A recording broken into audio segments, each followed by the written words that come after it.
Hi guys, so today I was thinking I would make a different kind of video than I usually do.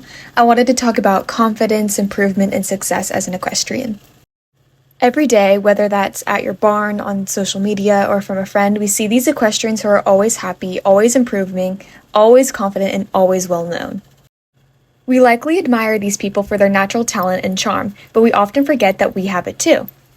One step you can take towards being more confident and successful is making yourself known.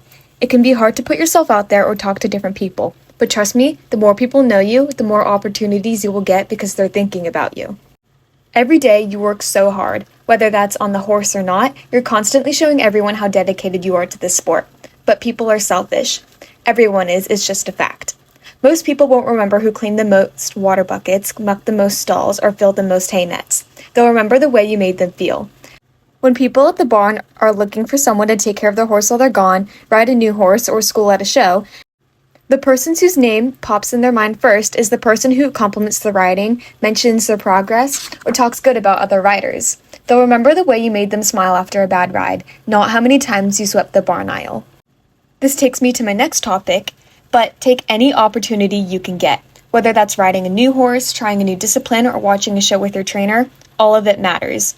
New horses teach you new techniques, different disciplines teach you adaptability, watching a show teaches you what's important to correct or improve. And the more you do this, the better rider and horse person you'll become. Everyone will also know you're open to learning and change, so they'll most likely think of you when a new opportunity comes up. A very important and helpful tool we often forget about when riding is our trainers. They're trained to improve our riding and horses, but we don't progress as fast if they don't know our goals. Make your goals known and don't let anyone forget them. Talk to your trainer. I know sometimes it can be scary, but they're here to help us in our journey. Sometimes you won't get the response you want, but learning how to ask the right questions are important to getting a helpful one. If your goal is to start jumping bigger, don't say, "I want to jump bigger, can you raise the jumps?" Instead, ask, "My goal for this year is to start moving up a height. What can I do to reach my goal?" Now your trainer knows your goal and can help you reach it. It's not always a forward movement. For your first lesson after asking that question, you might not even jump, but work on equitation, control, or timing instead. But this is all to help you reach your end goal. Setting goals for yourself can be the most important thing you do to help your improvement. I like to section my goals. I have my end goal, which is to live in the Netherlands and breed and sell warm bloods to the US. But now I need to take a step back and think of ways to help me reach my goal, which is to find a good college. And the step before that is to make yourself different from everyone else applying there. You can meet all the requirements, but why should they pick you out of everyone else? Give them a reason. Put in extra time at the barn, volunteer in your community, anything to make yourself stand out. And the step before that is to improve your riding slowly, one step at a time. Your goal can't always be to jump higher or go faster. Make smaller goals for your bigger ones. Make tighter turns to improve your time, control your lower leg for better equitation, learn to use your hand and legs together instead of one or the other. Making smaller goals for yourself or your horse will feel more rewarding.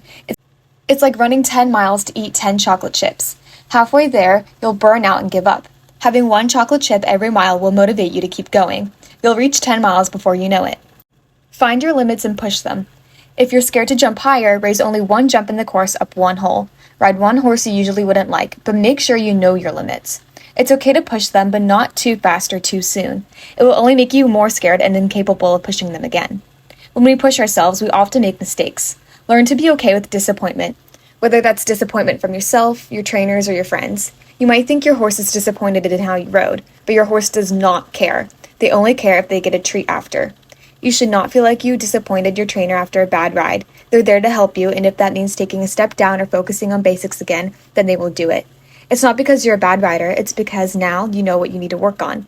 If you learn to be okay with disappointment, then it will stop affecting you so much. You will always feel disappointment. It's a human emotion that doesn't go away, but you can control it. I know after these bad days, you may be scared of your horse, feel stuck, or feel like you're moving backwards. Asking for help is not embarrassing, and it will help you more quickly than you realize. When you ride one horse for so long, you understand them very well. Sometimes that's a good thing. You know how to adjust their stride, how much leg you need to use, and what their jump feels like. But sometimes it encourages your fear. Since you know that horse so well, you know every filler it spooks at, every corner it bucks in, and every little thing it hates. You start avoiding everything and waiting for a reaction before anything even happens. When someone new gets on your horse, they don't know anything, so they ride normally. They ride past that spooky corner without expecting a reaction, so now your horse will too. If you ride like nothing could go wrong, then you'll start being more in control and confident. The horse that stops at jumps will forget that it was scary because you set them up correctly. You didn't take your leg off, you didn't pull on the reins, and you didn't look down. This makes your horse listen and trust you because you guide them through their problems. This goes hand in hand with my next statement, but ride your horse as if you don't know them. Sometimes we do better on horses we don't know because we aren't expecting a reaction. It's harder to be scared of them. When I'm having a difficult time with my horses, instead of riding them like how they're usually ridden, I ride them like how they're acting. If they're feeling fast, then I ride them like they're a fast horse. If they're feeling slow, then I ride them like they're a slow horse. Instead of wishing for your horse to behave or go back to normal, adjust with them. When you've been riding with one trainer for so long, you become accustomed to their ways. Having a fresh set of eyes to help is always important. Take a lesson from another trainer and apply what they teach you to your daily riding. You don't have to ride exactly like your trainer or your friend. You can have a mix of other people's riding that works best for you and your horse. You can collect information from everyone and pick what works the best and create your own riding techniques. Don't compare yourself to other riders. This one is a lot easier said than done. We will always wish we're better and will always crave for more. But everyone starts off somewhere. They can be in a whole different stage of riding than you are. Improvement takes time, and focusing on yourself will help you reach your goals, not wishing you were someone else. Look back at your old riding. Improvement is not a straight line. There are ups and downs every time you ride, but little by little there is progress. Maybe you're not jumping as high as you were a year ago, but your ability to adapt your riding to different horses is better. Maybe you're not placing as well as at shows as you were last season, but the competition got harder and you were advanced enough to move up. There's always little improvements that you don't see. Maybe your lower leg is more still, or you keep your thumbs up now. The big improvements will be the most noticeable, but the little ones are the most important. And one last thing you need to do in order to become a healthy equestrian is to ask yourself one question: am I happy? If you don't want to compete, then don't. If you don't want to jump high, then don't. At the end of the day, we're dressing up farm animals to jump over colorful sticks. If you're not having fun, then find what is fun to you and do that. It's okay to take breaks, and it's okay to not always be working on something. Being relaxed and happy will help you riding 100 times more than stressing and overworking yourself. I hope you guys can take this advice and be the best equestrian you can be.